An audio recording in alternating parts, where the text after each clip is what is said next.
does? Yeah.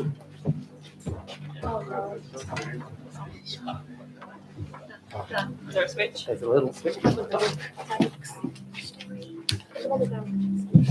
You're before me. Okay. Hi everyone. My name's Paige. I'm a part of the Bendigo team. See if I can move this up a little bit. So we are a team that's really passionate about telling stories and getting our creative ideas out there.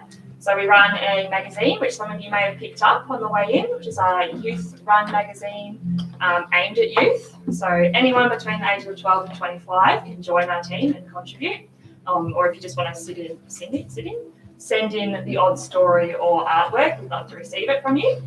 So that's a little bit of a background on Media. And then it sort of came as an idea that we wanted to do a spoken word night from running a workshop or so on poetry. So just kicking off there, before we get into our lovely performers and whatnot, I'm really excited to see everyone get up and perform. I'm just going to do a quick acknowledgement of country. So I would like to acknowledge and extend my appreciation for the Dja Dja Wurrung and Tarrung peoples, the traditional owners of the land that we are standing on today. Today we pay our respects to leaders and elders past, present and emerging, for they hold the memories, the traditions, the culture and the hopes of all Dja Dja Wurrung and Tarrung peoples. We express our gratitude in the sharing of this land, our sorrow for the personal, spiritual and cultural costs of that sharing, and our hope that we may walk forward together in harmony and in the spirit of healing. Great. So there are some programs that we put on the chairs, but basically we'll have 6 performances and we'll have an option for open mic, and we've also got a special guest speaker here as well. And there will be an intermission in the middle, which, depending on timing, how quickly we get through the first group of performers, I'd say probably around 6 or so. Great. So first performer for the evening is Ishal Rizwan. I hope I said that correctly, and if I didn't, please correct me in the chat. Who really enjoys writing about animals and their family trips, and the title of their piece is The Wolves. So when you're ready, Ishal. Come on up. Ishal is not here right now. She's in the meeting. Okay. Sorry about that. That's fine. No worries. What was your name? You looked ready to get up. Yeah. Michelle? She prepared the performer. Yeah. Oh, yeah, no worries. Do you want to come up first then? Because you look like you were ready to get up. The names are similar as well. You want to go ahead? No, Sarah, you want to go ahead? No, you want to go ahead. Someone's got to kick it off. Someone's going to kick it off. One of the months are going to go ahead. Who's volunteer to start?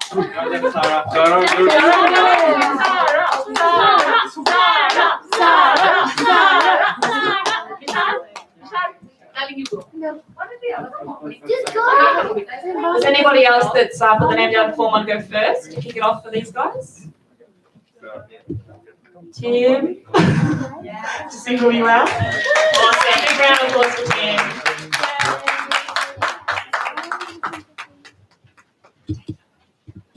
Hi everybody, I'm Tim. I'm going to be reading my poem Rain or No.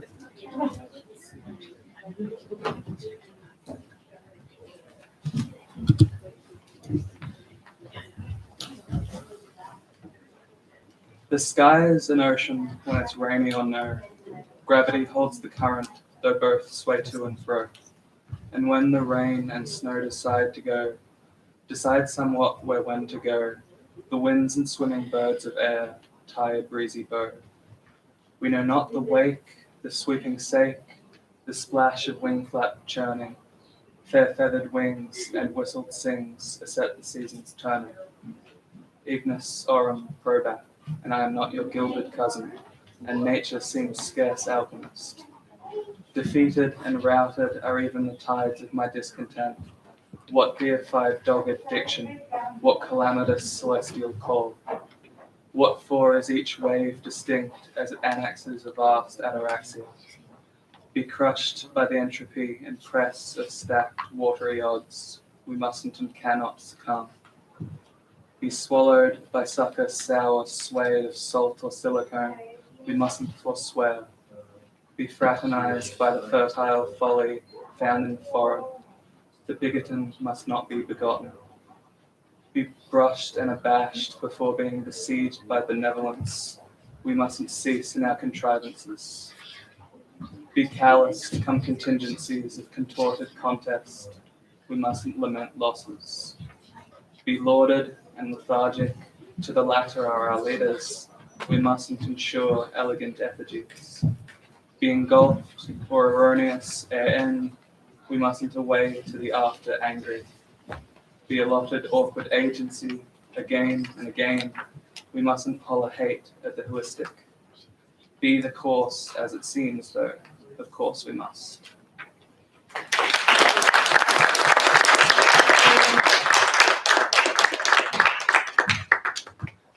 That was great, Tim. Thank you so much. Cool. So, Sarah. So we finally got Ishal back. No worries. Ishal, would you like to get up and do yours now? I did do your intro just before. I might let someone else have turn first. Okay. Sarah, your turn, I reckon then. So Sarah is 10 years old, really loves reading, writing, and talking to her friends. And the title of Sarah's piece is Cloud. So give Sarah a round of applause here.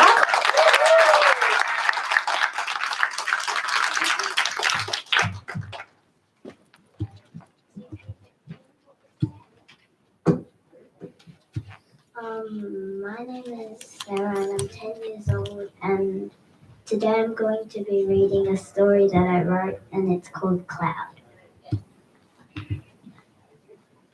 If you look up high into the sky, you will see a happy cloud. This is Cloud, and today I will be telling you his story. We will go back to 50 years ago, where Cloud was the most adorable, gorgeous, sweetest, and most optimistic baby cloud you could ever meet. One night, he was asleep. He was dreaming about people zooming by in airplanes and flying up in rockets towards the solar system when he heard a scream. He thought it was probably a big bird, so he fell asleep. When he woke up, his parents were gone. He thought his parents disappeared because it rained last night heavily. He was wrong. His parents were killed because an airplane rushed right through them. Apparently, the pilot did not believe a word the co-pilot said because the pilot did not believe in clouds that were actually alive. The co-pilot never came to his job after that. 10 years later, Cloud had the same personality as when he was younger, but deep down inside, he felt as sad and depressed as anyone could ever be. He barely knew his parents and was rushed to an orphanage after that tragic day.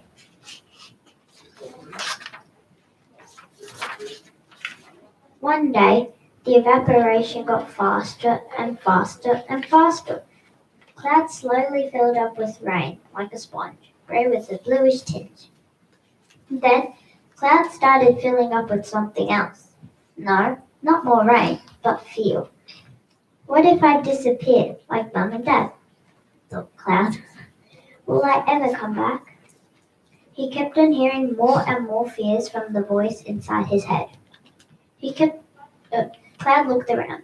He saw his friends relaxing and letting go. Cloud was scared. He didn't want to let go at all. 4 decades later, Cloud was still holding on. The worries that crowded inside his head 40 years ago were still there. Some clouds teased him for holding on for so long. That made Cloud lose his positive qualities and made them turn into negative ones. One day, Crow flew by. "Cloud, Cloud," said Crow. "What is it?" said Cloud. "Listen, there is a drought below. People and clouds haven't been getting enough rain," exclaimed Crow. "Please, you are our only hope." Then Cloud remembered how much fun he used to have while he was younger. He missed the planes zooming by, him saying hello to rocket ships, and lots of happy things he used to do as a child. Then Cloud did something he would have never done if Crow hadn't come along. He let go. When Cloud went down to earth and it was foggy, he was crowded by thousands of people who thanked him a million times. Thank you, Cloud. Thank you. On the other hand, Cloud and Crow became enemies. Crow was really jealous of all the attention that Cloud was getting. Crow thought that he was the one that saved the day by telling Cloud that there was a drought. Cloud was the king who gave the poor money. Many times he offered to Crow that they could become friends. Crow, you don't have to be mad, we can become friends. No way. Who would want to be friends with a person like you? Crow refused. Cloud made a company called The Other Side of the Rainbow, also known as OSR, where you can go to Cloud and he helped you overcome your fears and problems as he did. Now, Cloud is not scared anymore and is confident and ready to face challenges if he finds one. The end.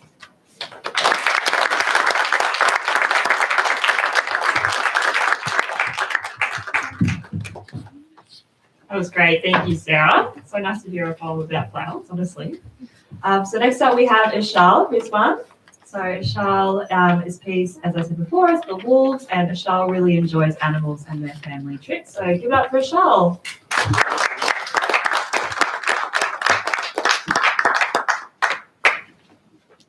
Hello, so my name is Ishal and I am going to be reading Wolves. One sunny day in the quiet and peaceful forest was a girl. Her name was Lila. She lived by herself. She had to get herself food and had to do all the work herself. She felt lonely all the time. She got ready to go out to find more food. She loved the outdoors. She lived in a small cubby house in the woods while her parents lived in the city. Lila went looking for berries and other food she could eat. When she was picking berries, she heard a sound. She ignored it because she thought it was nothing, so she continued on to pick berries. But she kept on hearing growls and steps. She started to worry. When she turned around, she saw a gray wolf leaping at her. It bit her on the arm and she was bleeding and hurt. After that, another wolf came up to her and she thought it would hurt her again, so she ran away. But the wolf was trying to help her heal her deep cut, but Lila never knew, and she was terrified of wolves now. She became more scared of wolves each day. Later that week, she found a falcon. She named it Hunter. She always took care of Hunter since that day. Lila and Hunter played together and worked together 24/7. They loved each other so much they never left each other's sight. The lowest valleys to the sorry. One day, Hunter and Lila went looking for food to eat, but before they even began, a wolf leaped out of a bush and pounced at them. Nobody got hurt, but Hunter was petrified that day. Lila took care of Hunter extra hard after that. Hunter didn't mind that she took care of him extra hard. He knew he was safe. As time passed, Lila forgot all about the wolves because none of them showed up in the forest. But a few days later, a wolf came up to Lila to help her, but all of a sudden, Lila remembered all the things that happened to her and Hunter. She got scared once again. After that day, Lila kept herself and Hunter away from wolves. But Hunter wasn't scared of wolves anymore. One day, Lila and Hunter found a cave, so they went in to explore it. It was all damp and wet in the cave. It was freezing cold that you couldn't feel your toes. Hunter was looking for Lila everywhere in the cave, but then he found out Lila was missing. Hunter flew out of the cave and saw a note saying, "You will have until tomorrow to find your friend or else she is gone." Hunter was scared. He found the black wolf and remembered it from when he was trying to help. So Hunter flew towards the wolf and told the wolf all about Lila and that she was missing. So the wolf offered to help out. So they looked in the lowest valleys to the highest mountains as fast as possible in one day. But as they were rushing to find Lila, they found a snowy forest that they haven't looked in yet. So they searched in there and found white wolves hunting down moose. They didn't want to get hunted down, so they moved on. Then they found a circle of trees. It seemed very strange to them, so they went to have a closer look and finally found Lila 1 second before midnight. There was no one with Lila, so they freed her quickly and ran. Lila was too weak to go on because of the cold air, so they decided to put Lila on top of the wolf's back and run. So then they all made it back to the cubby and found a potion that could give Lila to get her energy back. So Lila drank it inside to heal. Lila woke up the next day and saw the wolf looking around the cubby house. Automatically, she got terrified, but Hunter treated the wolf like family. So Lila figured out that the wolf helped to save her from the dreadful snow forest. So Lila decided to let the wolf join her family. The wolf accepted to join her warm and cozy family, so Lila named the wolf Moon. Lila found out in books that a black wolf with a moon on their cheek is legendary. Moon had the exact same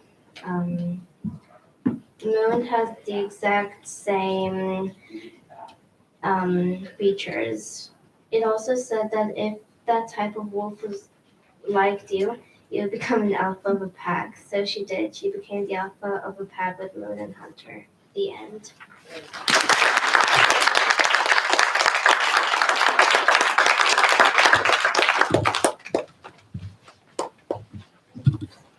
Thank you, Ishal. Might just use my voice because I'm going to bend down every time. So next up, yep, great, got thumbs up. Next up will be our special guest, Josh Endor. He wanted to introduce himself tonight, so I'll let him start up with that. But here's Josh. Partially wanted to introduce himself, partially just didn't write a bio to get introduced by. Now, we are having intermission after this, and someone didn't realise the age of a lot of tonight's guests, and a lot of my stuff, I'm going to be perfectly honest with you, is not the most child-friendly. I'm going to cut out all of my swear words, but some of my themes are a little bit more adult. I'm going to start with a nicer one, but if you guys want to take a slightly earlier intermission, especially those of you with younger ones, I will not be offended in any way, shape or form. So just giving you guys a heads up. I've been writing poetry for a very long time, close to 10 years now. Once upon a time, it was in the form of death metal lyrics, and then it evolved into actual spoken word, which has been a wonderful, wonderful experience. Those of you, those little ones who are leaving the room, to see so many of you giving this a go is absolutely phenomenal. And that's mostly cleared out, so that's pretty good. If anyone has any questions afterwards about how to sort of get into spoken word or how to get into poetry, places to visit and that sort of thing, by all means come and see me afterwards, or during intermission, whatever works. This first one, so I have this thing where I don't really name my poems, so I get people who listen to them to name them, and this one was affectionately dubbed Space Doggo by one of the lovely members of The Right Stuff. It is about Laika. For those of you who don't know, Laika was the very first dog Russia ever sent to space. It's a terribly sad story, and I'm going to try and do it justice. On November the 3rd, 1957, we sent you to space, but you landed in heaven. That's a place I don't normally believe in, but for you, I'll make the exception. As we took you from your home on those cold Russian streets and we gave you a purpose, a reason to be, but now the road to space exploration is paved with your bones and the guilt of a nation. We taught you to sit and we taught you to stay. We didn't teach you to speak, for we feared what you'd say. Would you beg for your life? Would you ask for a reason why your rocket ship coffin didn't have a soft bed to sleep in? But we kissed your nose as you were placed in the cockpit. We said bon voyage, and I refused to believe that a puppy so sweet could be sent to her death with a phrase that translates into have a safe trip. Then the countdown started and it went 10. Did you know what was coming? 9. Did you know what it meant? 8. Had you accepted your death? 7. Had you accepted your fate? 6. Did you scratch at the door? 5. Did you try to get out? 4. Did you whimper and whine? Or 3. Put on a brave face? 2. Close your eyes, little dog. 1. You're a spaceman now. And upon launch, your heart rate reached 240. And it stayed like that for 3 hours more. The scientists said you were anxious but eating, and 2 hours later, the machine that measured your heart stopped beeping. We called you Mutnik, little curly and Leica. We called you a hero, the first space explorer. And if only the number of names that we gave you saw any effect on your worth or your value, then maybe we'd have asked you to stay.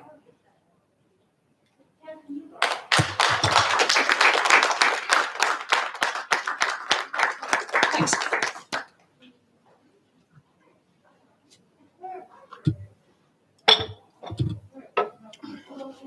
This next one is by a gentleman by the name of Levi the Poet.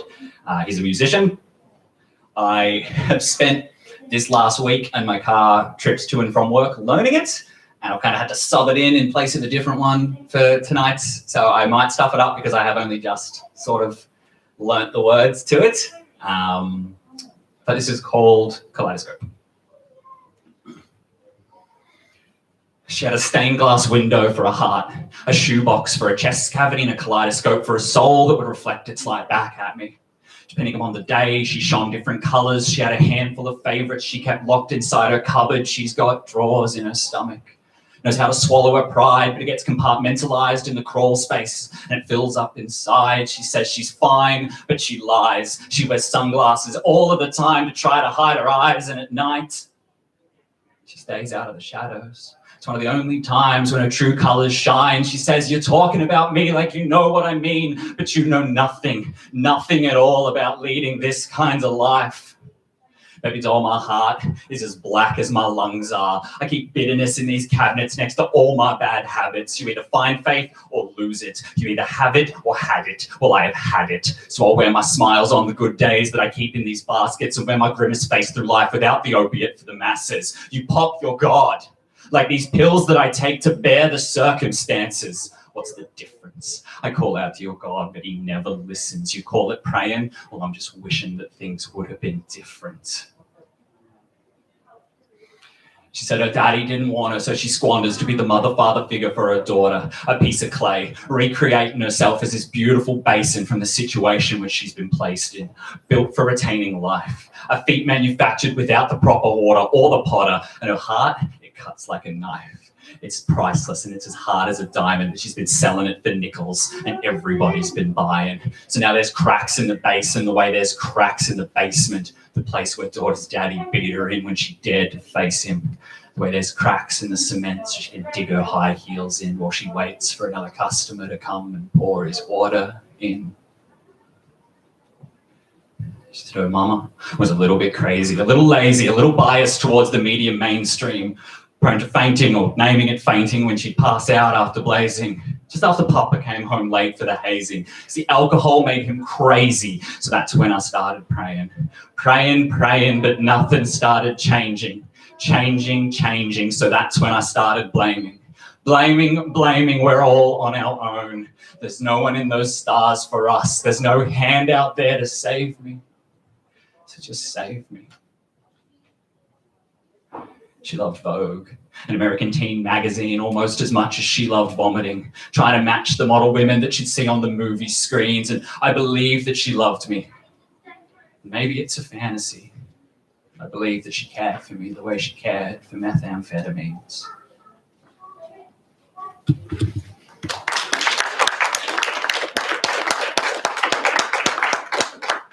All right, this next one is probably the one I was most concerned about, that I haven't been able to cut from the set. So hopefully the children are preoccupied with their books, or whatever else you do in the library.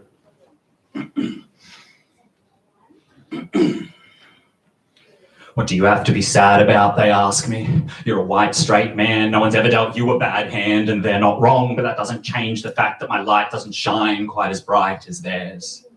The pigmentation of my skin is right, the correct anatomy between my thighs so wide, the voices in my head put up such a fight. The truth is, I'm being eaten alive by something fantastic that lives inside, not like a genie in a bottle, nor a lion or witch in a wardrobe, but a beast that feasts on me every night I fall asleep, and in my dreams I hear him scream. My mother taught me not to fear the monsters under the bed, but Mummy, what about the monsters already in my head? My Nevitts, my Mr. Hyde. I'd be lying if I said I wasn't terrified, but look, if I could just rewrite the alphabet, I'd remove the letters H, A, T, and E, because no one would miss the words they spelt, and perhaps in their absence I'd learn to feel differently about myself, because I've been jaywalking across busy streets and hoping they don't see me until it's too late. I've been fantasizing about my funeral, wondering what music they'll choose to play. Let me be perfectly clear here. I do not wish to kill myself, just the part of me that snaps the cables in my head, twists the wires and asks, hey, do you think that building's big enough for us to end up dead? The one true princess, Carrie Fisher, said better me than someone else, so I have carved that into the undersides of my eyelids so that when it gets dark, I can remember that some people have it much worse than I. I'll stand in a queue for coffee behind 3 people who can't hide their scars. I'll take my espresso from a teenage girl who looks forward to work every other weekend so that she can escape her home and her mother's boyfriend. She's trying to save some money so that she can get her own place, but makeup gets expensive with so many bruises on your face. And J.M. Barrie once said we should always be kinder than necessary because everyone you meet is fighting a battle that you do not understand. But this life, it isn't Peter Pan, and a beautiful sentiment like that will likely never land. So I just hope that there's a darling out there for everyone who's suffering, could intervene and give their story a happier ending. If I could only rearrange the alphabet, I'd put the letters M, Y, S, E, L, and F in that order.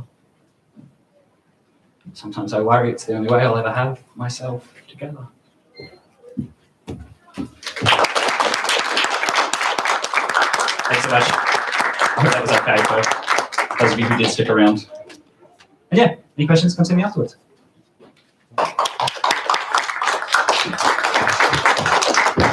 That's too high. Awesome. Thanks, Josh. That was really moving. So now we have a little intermission. So we're going to go for 20 minutes. Everyone can be back here at 6:20. We'll go through the rest of the performers. Then we'll move on to open mic. And just before I let you go, we are doing a raffle, which is what those tickets were at the start. They were also 1 for us to count numbers, and 2, we will be giving away prizes. So there's a couple of vouchers on offer. There's a JB Hi-Fi voucher for $20 and a Dimmicks voucher for the same value. There's also a poetry book on offer. Cool. Someone else can sort that one out afterwards.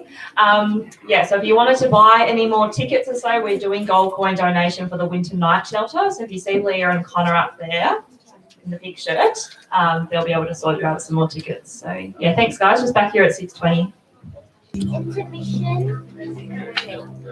They really want you to speak in the mic. Yeah, They really want very you to speak. official.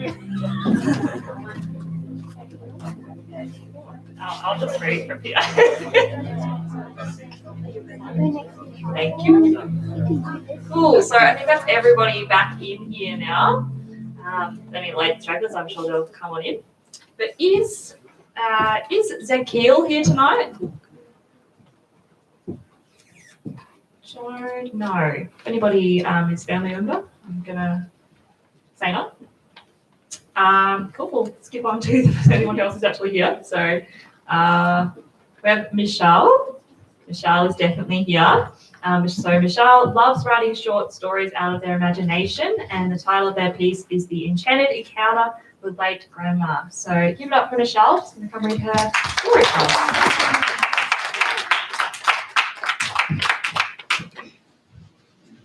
Hi, I'm Michelle, and today I'll be reading you my story called Enchanted Encounter with My Late Grandma. It was a gloomy afternoon in our small town called Sunnydale. Dark clouds covered half the sky. The wind blowing through the trees and leaves were making a roaring sound. I was watching this from my living room window. For some reason, I felt very lonely and looked at my late grandma's portrait on a picture frame hung on the wall. She was looking very elegant, dressed in white. Her hazel eyes and the capturing smile on her face was simply divine. Sadly, my grandma had passed away when I was very young. I cannot even remember meeting her being that young, but I still missed her as if we had spent a lot of time together. I had heard so much about her from my parents. She was the life of a party. She always loved to cook yummy food. My parents also told me lots of interesting stories about her, and also that she loved me very much. We had been living in my grandma's house before I was born, and every now and then I could feel like she was keeping a watch on me from the heavens. Lost in my thoughts, as I walked upstairs to my room, I started singing a song that I had always loved. Suddenly, I thought I heard another voice humming the same song, trying to rhyme in with me. I got scared and stood very still in my place. Just then, I heard loud footsteps coming up the stairs behind me. My heart started pounding with fear. My whole body started shaking. Look back, behind you, a deep and icy voice commanded me. Being sweaty and fearful, I looked back down the staircase and saw no one there. Suddenly, something struck my head hard and everything went black. When my eyes opened and as I focused my sights a little bit, I realized that I was lying on a frosty ground in a graveyard. A mysterious shrill cry echoed through the mist. I could hear my loud heartbeat ticking like a clock.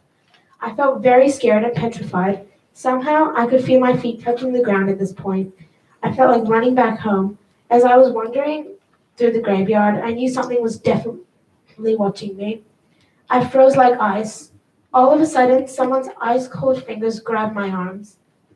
I screamed when I saw a white blob in the darkness. It was no one but my grandma dressed in a white outfit as if she had come out of the portrait in our house. I got so scared. All of a sudden, I found myself outside my house. I rushed inside and locked the main door behind me. Being fearful, breathless, and panicky, I clanked to the main door, still feeling my pounding heart and shallow breaths. I started thinking of what I had just seen.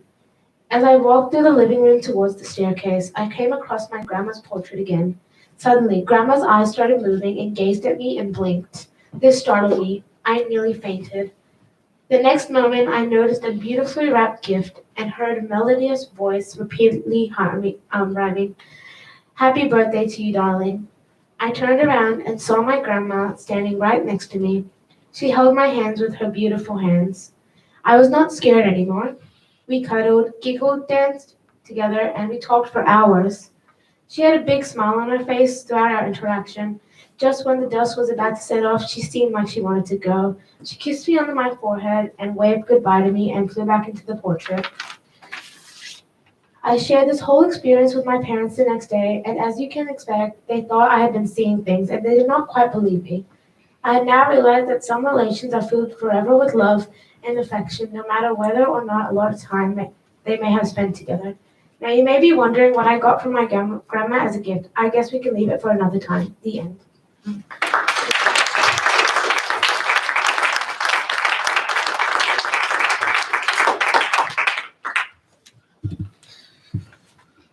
Great, Michelle. Thank you so much for sharing that story.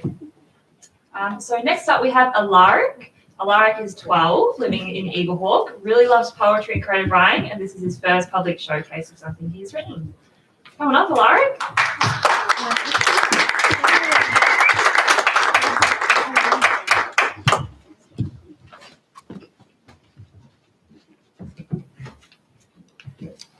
Hello. My name is Alaric Tibbet, and I'm 12, and this is my writing piece, The Census of Battle.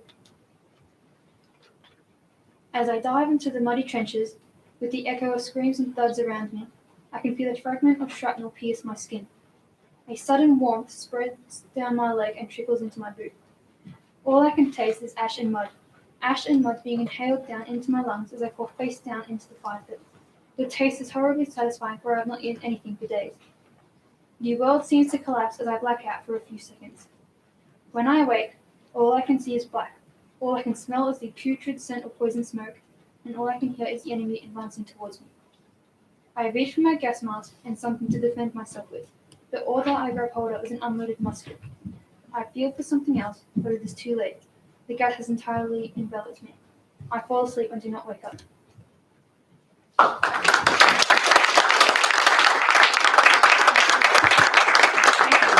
Really powerful imagery in that one.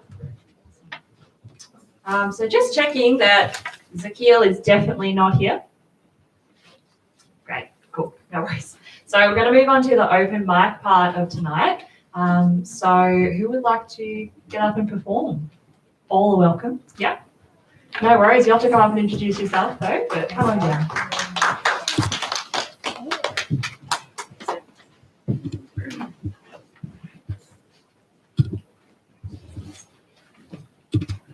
All right, hello everyone. I'm Ruben. I'm going to be doing some stand-up comedy, so feel free to laugh. I tried microwaving my 1-minute rice for 59 seconds. I got food poisoning. It turns out every second counts. You know what's weird about being a kid? You think you can come up with easy solutions to world problems. When I first heard about human trafficking, I thought, that's easy. Add more lanes to the freeway. They say you are what you eat. So I've started eating Olympic athletes. It puts a whole new light to cannibalism. It solves 2 of the modern world's problems, world hunger and overpopulation. Coles has a new lawsuit, a case of gender inequality. They stop boys and berries, but not girls and berries. School sucks. You have to go to it for 40 weeks of the year and then you get holidays. It's like getting parole for good behavior. But when January comes, you get convicted for another year. And what's worse, every year the work gets harder. It's like getting hard labor for being a repeat offender. I think the weather service is too pushy these days. It keeps telling me what to do. Showers today, showers tomorrow. I occasionally like a bath. Their accuracy is good though. After Mexican for dinner, it said today would have high winds. Last week it said showers all day. Then my parents told me off for running out all the hot water. Thank you.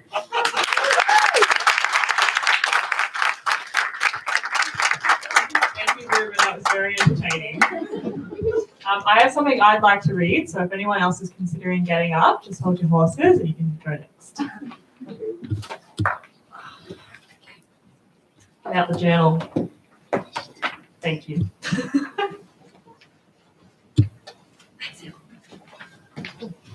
Bit different when you're reading your own work. Okay. There is a lamp, a desk, some books, and a bed.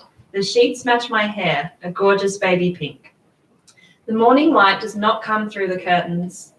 Lemon the cat meows, a sour puss, as she is, at the ungodly hour of 4 a.m. Lemon is louder than any alarm I've ever had. When it rolls around to 7 a.m., I press snooze again and again. 7:30 comes by, 8 o'clock hobbles along, 8:32, get up.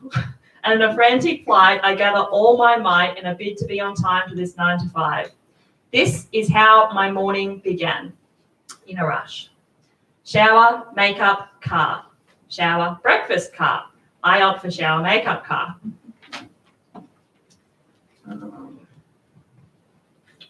At 8:55 a.m., my parking space is taken. The $4 fee no longer applies. Frustrated, I drive slowly up to the multi-story car hub, a dangerous, expensive excursion for the average commuter.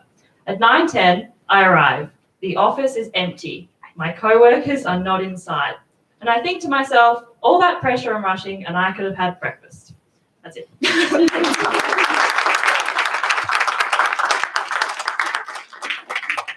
That didn't have a title, so maybe just my day. Anybody else like to get up and read some work? More than welcome.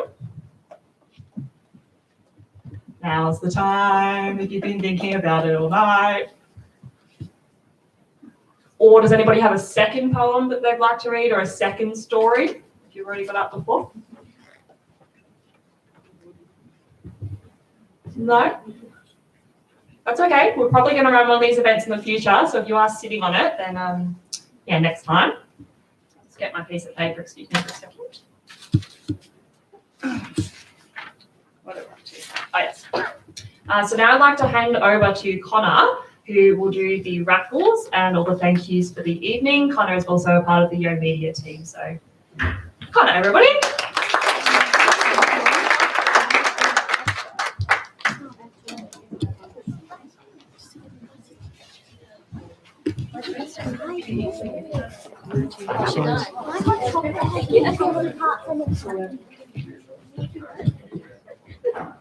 Good evening, everyone. So we just had our raffle today. Now, if anyone at all wants to, wants to purchase any more tickets, now's your chance just at the end there.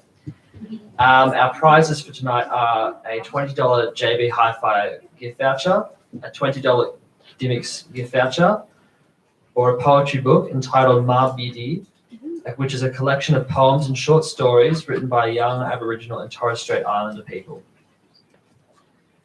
And we're just getting the... It's coming. Got it right there. And in a very beautiful container that we planned. All right, so for our first prize, the JB Hi-Fi voucher goes to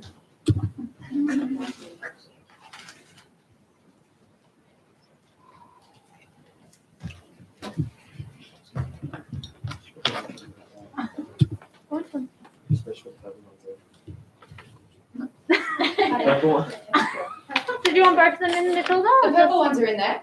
Yeah. All of them in? Alrighty. Read out the number. Orange 3, Oh, over here, we have a hand up. We have our lucky winner of a... Probably even choose a $20 JB Hi-Fi gift voucher. Congratulations.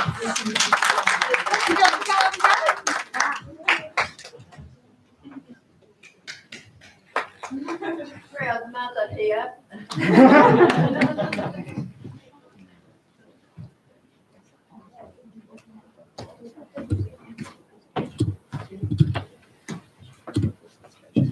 Congratulations. All right, next up is the $20 Dimmicks voucher.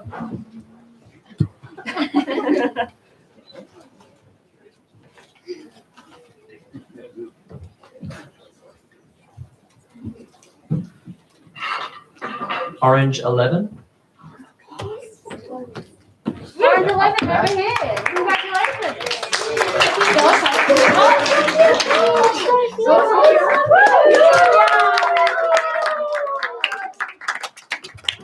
Very nice. Oh my God. Well done. Good job.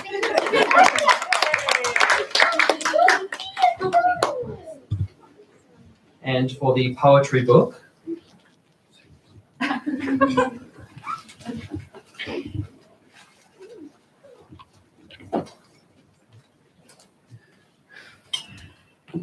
D4. Orange, sorry. Orange.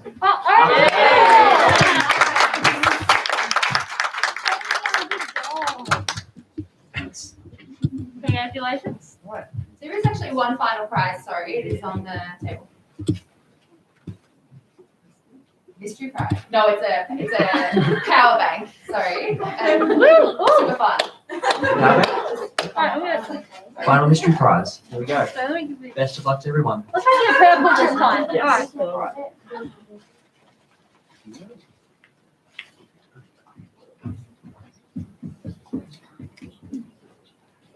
Purple 51.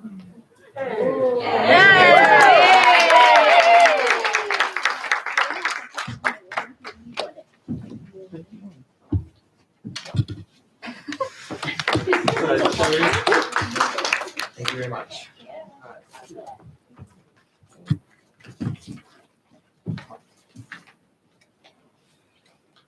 All right. And Can I do it? yeah. Sorry, Hannah. Happy if I take over. Yep. Beautiful. So, hi everybody. My name's Matilda. I work for the City of Greater Bendigo at Yo Bendigo. So we service all young people aged 12 to 24 in the City of Greater Bendigo, and I don't want to blow my own trumpet, we do amazing things for young people.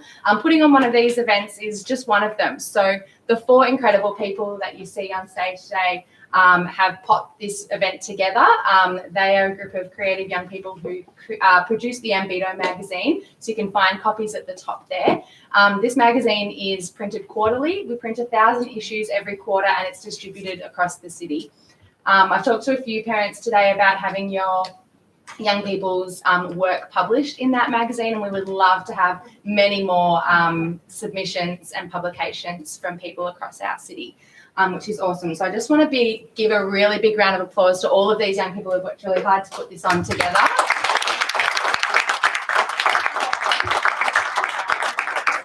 a really giant thank you to all of our performers, who of course without them we have no event tonight. So a really big thank you and congratulations to all of you that got up on stage today, because you know that can be a really giant task as well. So big thank you and round of applause to you guys.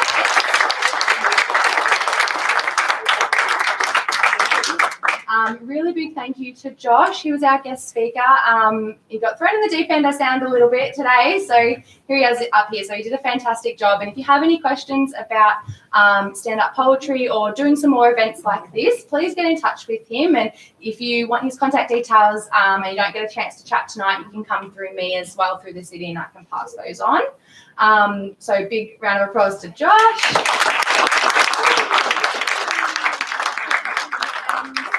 One of our driving forces for tonight's kind of all started with her, which we've probably not really mentioned or given much thought to, but that's actually Burgess-Gilchrist at the back there. So Emma runs some really incredible spoken word events. She's part of the Right Stuff and just lots of things across the city, and is really passionate about these kinds of events for young people as well. So I just really want to acknowledge the work that she's done for us to get to this point as well today. So thank you so much. Now, we had a really generous request this week, and I don't know if Elise is here and from the Props Theatre. If she is, come on down. No, she's not. And if she's not, that's fine. We'll move on. So, no worries. Tell us about this event, which is why we're here today. Okay, beautiful. So Elise came to us with a really generous offer. She's not here, so I'm not going to really go on about it.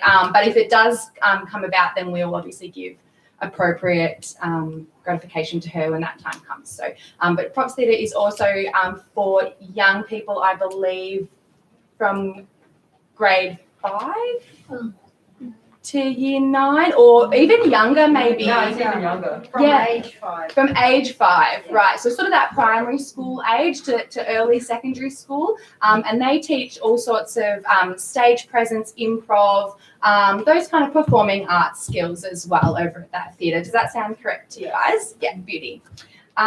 So awesome. I also just want to make one mention that we have been recording this event. And so anyone that hasn't done so, can you please fill out one of the image release forms? You'll find them up on the table. If you don't want to fill one out, that's fine. We'll just cut you out of the video, of course. And you will find that recording on the library's Facebook page as well as their website. So that's just Bendigo Library, and you'll find them there. And I just want to give one plug to Yo Bendigo. So you can find us at Facebook and Instagram and yobendigo.com.au. So you'll see all of our school holiday programs, all of our capacity building workshops go up there as well. So do please check us out. We would love to see so many more young people be involved in our programs, and we hope to see you guys there. And my only last thing is to say that thank you so much for your gold coin donations. They are all being donated to the Winter Night Shelter, which is a really incredible organisation in Bendigo which supports people experiencing homelessness across the city. So thank you so much for your donations. I'll pass it to one of these guys to do official thank yous and closing. But yes, good night.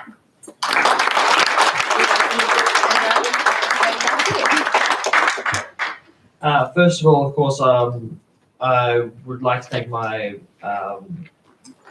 my partner this evening, Leah, for helping out with the greeting and the donations and the raffles and everything. I'd also like to thank Ebony for helping us out with the sound, everything, making sure that everything, I guess, is all right. And Geordie. As well as Geordie, yes. Thank you on camera. Also, I would like to thank Paige, our MC, who did a wonderful job greeting, hosting, and just doing everything, helping the show run, really. And of course, our, I guess, the woman who I guess ran it, Matilda. Thank you very much. We're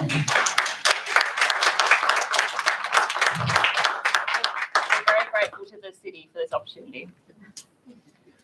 Once again, I'd just like to thank absolutely everyone for coming along. It was an absolutely amazing evening, and there were some really amazing written stories that you all did. You all had such great stories.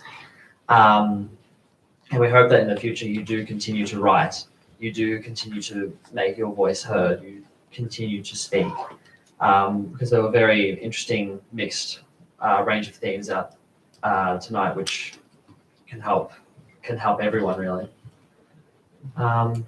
Anything else? If I could say one thing, Sure.